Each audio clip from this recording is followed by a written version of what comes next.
السلام علیکم۔ Asia 41 news کے ساتھ میں ہوں آپ کی میزبان امنا عباس۔ خبر شامل کرتے ہیں گوجرانوالہ کے نواحی علاقہ امن آباد سے ہمارے رپورٹر تصور خان کے مطابق D D L G Aslam Khuman اور Syed Zulqarnain Shah A D L G union council تحصیل صدر گوجرانوالہ کی زیر سرپرستی یونین کونسل 41 امن آباد میں عید الاضحیٰ کے تینوں دن 41 یوسی کا عملہ امن آباد اور گرد و نواح میں قربانی کے جانوروں کی علائشوں کو ٹھکانے لگانے میں مصروف رہا۔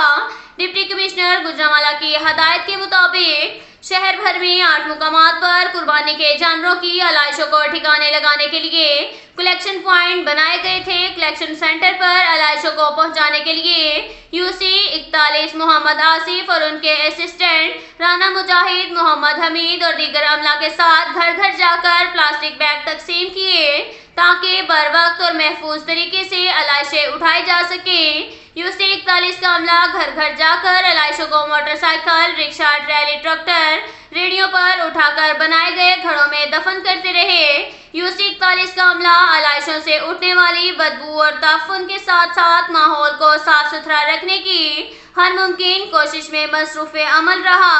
عوامی اور سماجی حلقوں نے deputy commissioner Gujranwala D D L G Aslam Khuman, Syed Zulqarnain Shah A D L G secretary UC 41 Muhammad Asif اور دیگر فیلڈ ورکرز کے اس اہم اقدام اٹھانے کو سراہتے ہوئے خراج تحسین پیش کیا۔ اب تک کے لیے اتنا ہی کافی ہے۔ ملتے ہیں اگلے بلیٹن میں، ہمارے ساتھ رہیے گا۔ اللہ حافظ۔